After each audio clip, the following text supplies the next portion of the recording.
다음은 직원들의 기부 참여도 어떻게 높일 것인가 라는 제목으로 글을 쓰기 위한 계획인데 기억에 들어갈 내용을 고르래요.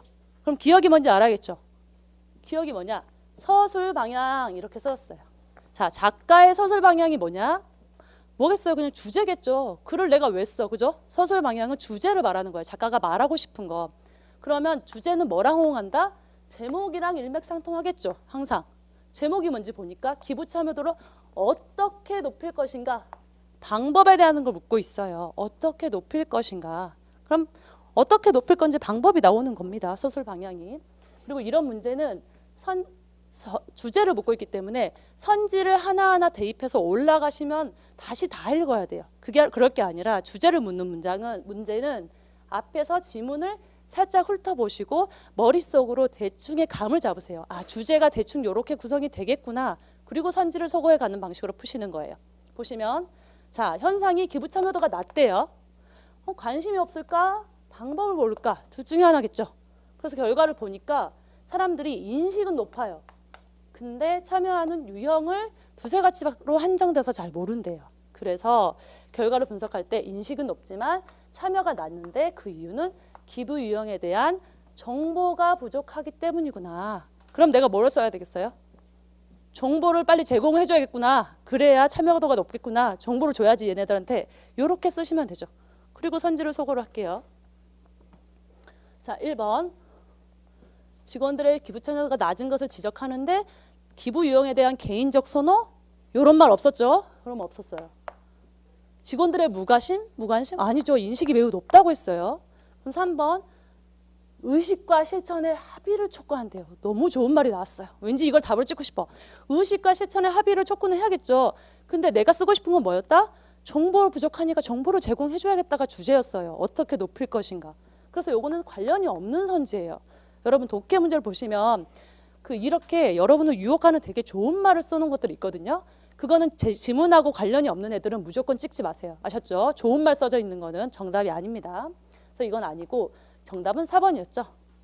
인식 높고 참여도가 낮지만 그 이유는 기부 유형 종류를 모르니까 참여 방법, 정보를 제공해줘야겠다. 이렇게 서술을 하시면 되겠습니다. 자, 그 다음 11번 이제 문학 문제에 들어갈게요. 비평적 관점으로 적절한 것은 이라고 했어요. 이 시는 보기를 볼게요. 마이크가 자꾸 꼬이네요. 이 시는 현실의 어려움에 직면한 작가가 종교적으로 극복하고자 하는 내면이 드러나 있다고 합니다. 작품과 작가의 관계에 주목하는 비평적 관점이에요. 이런 경우에는 4번 표현론적 관점이죠. 작가가 어떻게 자신을 표현하느냐라는 게 작품에 투영된 거고요.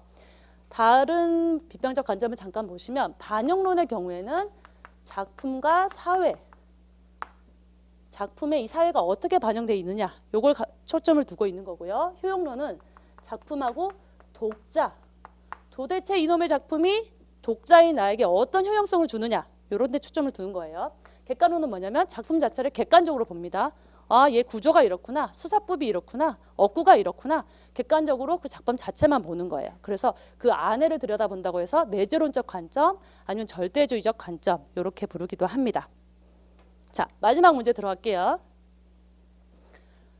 기역, 리을 중 시의 내용상 담고 있는 의미가 같은 것끼리 묶인 것은 이렇게 묶고 있습니다.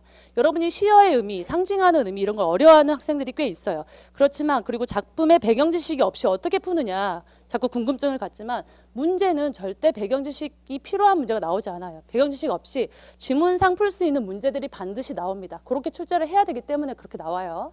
그럼 제가 배경 지식 전혀 없이 푸는 방법을 알려드릴게요. 담고 있는 의미가 같은 것끼리 묶어야 된다는 얘기죠. 그러면 기역, 니은, 디귿, 리을을 보세요.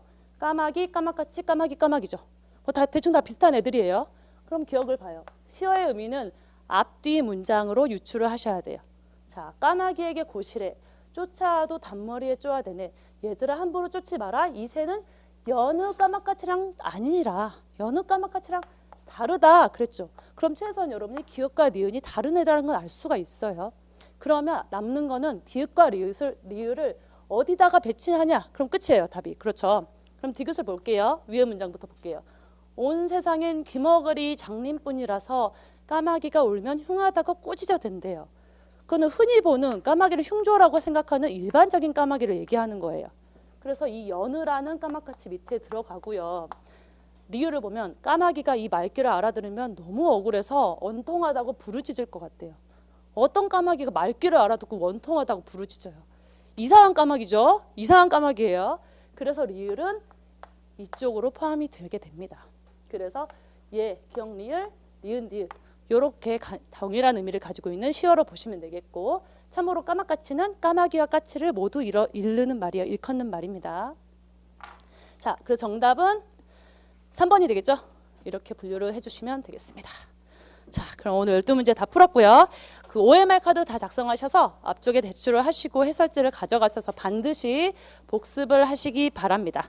그러면 수업 여기까지 하고 내일 또 아침에 밝은 모습으로 뵙도록 하겠습니다. 감사합니다.